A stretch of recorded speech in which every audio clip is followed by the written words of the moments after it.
Shalom Bapak Ibu Saudara yang terkasih dalam nama Yesus Kristus. Kebenaran hari ini, rencana manusia.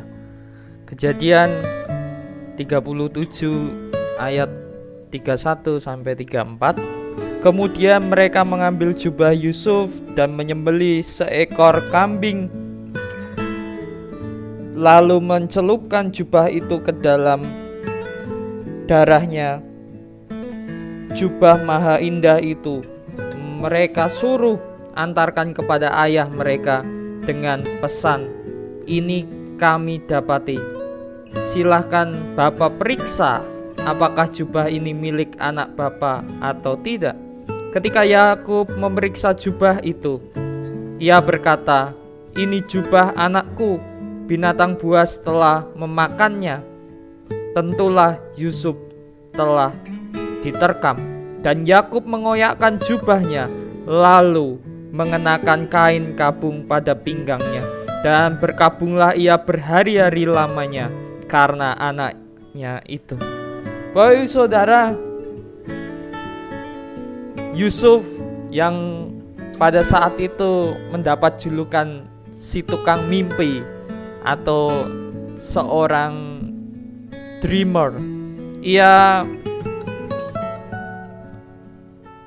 harus menerima satu perlakuan yang tidak mengenakan dari saudara-saudaranya ketika mereka iri. Kakak-kakaknya iri dengan pakaian jubah mewah yang dibuatkan karena ia anak kesayangan daripada Yakub atau Israel, di mana ia masih usia 17 tahun. Ia seorang yang sangat rajin mengembalakan kambing domba. Ia seorang yang sangat hormat dengan ayahnya dan kakak-kakaknya.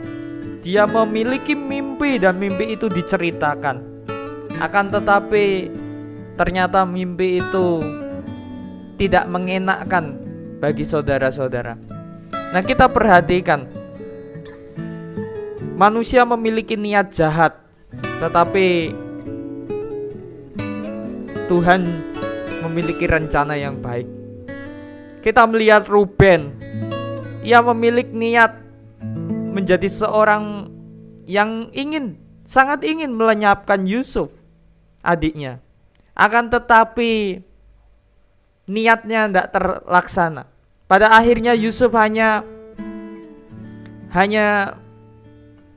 dijual, bukan dibunuh. Akan tetapi yang diberitakan kepada Yakub adalah bahwa Yusuf telah tiada. Dibuktikan dengan jubah yang dibawa dengan berlumuran darah. Kalau kita perhatikan, Yusuf ini anak yang mulia dan patuh. Mengapa saya katakan gitu? Ia pergi menuruti perintah Yakub. Ia melihat keadaan saudara-saudaranya yang mengembalakan domba. Di ayat 13 dan 14 kita bisa perhatikan di situ. Namun niat baik tidak selalu di dunia ini dibalas dengan kebaikan, Bapak Saudara. Kebaikan Yusuf justru membangun suatu rencana untuk melenyapkan dia. Kalau kita perhatikan ayat 18, di situ dikatakan, "Dari jauh ia telah kelihatan kepada mereka, tetapi sebelum ia dekat pada mereka, mereka telah bermufakat mencari daya upaya untuk membunuhnya." Bapak Ibu Saudara, ini faktanya. Manusia senang mereka-rekakan yang jahat bagi sesamanya tanpa kita sadari, karena iri, karena percaya diri, karena ketidakpaham akan dirinya, apa yang menjadi keberadaannya di mata Tuhan. Rendah diri, iri, dan kehidupan yang tidak menyadari bahwa ada anugerah dalam Tuhan, itu membuat seseorang menyalahkan orang lain, dan dia tidak takut menghilangkannya orang lain. Dan ketika Yusuf dijual, ini menjadi satu kenyataan bahwa dalam kehidupan kita, ketika kita melihat orang baik, melihat orang yang sikapnya sungguh-sungguh menyenangkan hati Tuhan dan menyenangkan orang lain dengan integritas yang baik. Kadang-kala kita tidak suka, bahkan dia memiliki mimpi-mimpi yang besar. Mungkin kita juga terusik dengan mimpi-mimpi besar, karena mimpi-mimpi besar itu tidak kita miliki, karena kita merasa ia lebih unggul dibanding kita. Nah, rasa-rasa rendah diri, rasa-rasa iri, rasa-rasa tidak mampu menemukan jati diri kita kehilangan diri kita, sehingga kita tidak menemukan apa yang kapasitas Tuhan berikan dalam hidup kita, sehingga kita merencanakan sesuatu yang jahat bagi orang lain. Kita ingin menggagalkan karir seseorang, kita ingin menggagalkan masa depan. Itu terjadi, diceritakan dalam Alkitab. Kakak-kakaknya sendiri, bahkan ini saudaranya sendiri, berharap bahwa Yusuf harus gagal dengan segala mimpinya.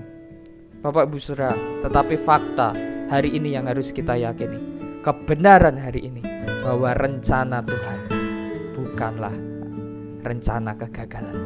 Apa yang diberikan Tuhan atas Yusuf adalah rencana yang indah. Dia tidak mati, tetapi ia melewati proses yang tidak mudah juga. Di usianya yang masih 17 tahun, ia harus mengasingkan diri. Akan tetapi pemeliharaan Tuhan tetap ada. Kiranya damai sukacita juga menyertai kita, sekalipun proses dan harapan yang kita lihat besar dan itu sulit, tetapi percayalah Tuhan beserta kita. Immanuel, haleluya, amin.